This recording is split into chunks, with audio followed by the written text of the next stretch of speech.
Minulý rok bol veľmi produktívny. Robili sme niekoľko objektov naraz.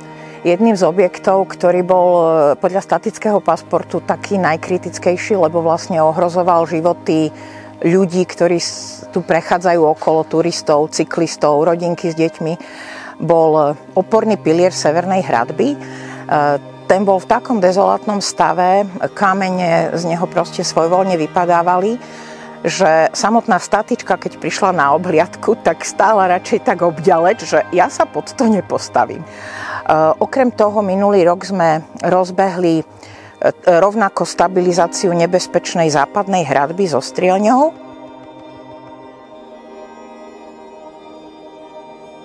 Tento hrad jsme se dostali jakoby kvůli zakázce první, kterou jsme dělali v roce 2023. A ten hrad si nás postupně získával jakoby na svou stranu, protože to tady bylo jakoby ještě hodně v takových začátcích a nám se strašně líbilo to, jak to tady funguje. Prostě ten zápal těch lidí, kteří nám pomáhali, připravovali všechno a postupem času jsme si tento hrad nějakým způsobem oblíbili. Má své specifika, je to v podstatě takový lesní park s torzama, rozsetýma torzama hradu po areálu. Až se tohle celé udělá, tak to bude nádherné místo na relax. Ten hrad je vlastne pod zemou. Tu sú ešte stále podzemné miestnosti, ale nikomu neradím do nich vliezať, lebo môže to skončiť ako keď zasypú baníkov. A jediné miesto, kde z toho hradného paláca ešte akési nadzemné zvyšky bolo vidno, je toto západné krídlo. Tu nás stáli už len také dva pahýle. To už vyzeralo, že je neopraviteľné, ale veľkým šťastím sa v archívoch podarilo nájsť nejaké staré fotografie bieleho kameňa, čierno-biele, približne okolo 1930 roky minulého storočia. Jedna z tých fotografií bola taký múr s takým dverným otvorom a ja som bola presvedčená niekoľko mesiacov, že to nie je z nášho hradu, že to sa zatúlalo nejakým nedopatrením do tej zbierky.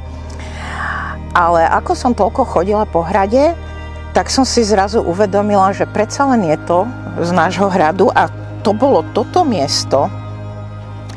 Podľa týchto dvoch kameňov som to spoznala, lebo medzi nimi, teraz je to už opravené, nevidno to, ale to boli dva veľké ploché kamene a medzi nimi také dva malé nejaké kliny. A ja som tie kamene proste na tej fotke zbadala a vtedy mi to zaplo, že veď to je to torzo na Hornom hrade. Bol zrekonštruovaný tento dverný otvor.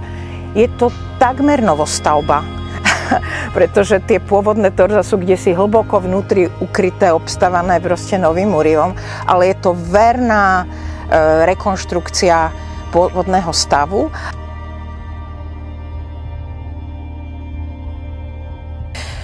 Momentálne stojíme na obvodovom múre paláca. To boli tiež už len tu také nejaké symbolické torzá. Chceli sme to trošku zastabilizovať, ale na to, aby sme mohli začať murovať, sme museli najprv zistiť, kde ten múr mal proste hrany. Bolo to celé pod Suťou, takže sme archeologicky odkopávali celú túto stranu, tu na asi 3 metre, 4 metre do hĺbky. A keď mi archeológ oznámil, že našlo sa tzv. Líce múru, čiže tá hrana, ktorá naznačovala, že šírka múru je 2,20 metre, tak mi prišlo až zle, pretože s takou hrúbkou múru sme fakt nerátali. To je potom oveľa viac kubíkov, oveľa viac materiálu, oveľa viac práce. Takže ono to vyzerá, že však tu vlastne nič takého není, ale tento múr postaviť bolo aj veľmi drahé a zároveň ale dokazuje tú monumentálnosť.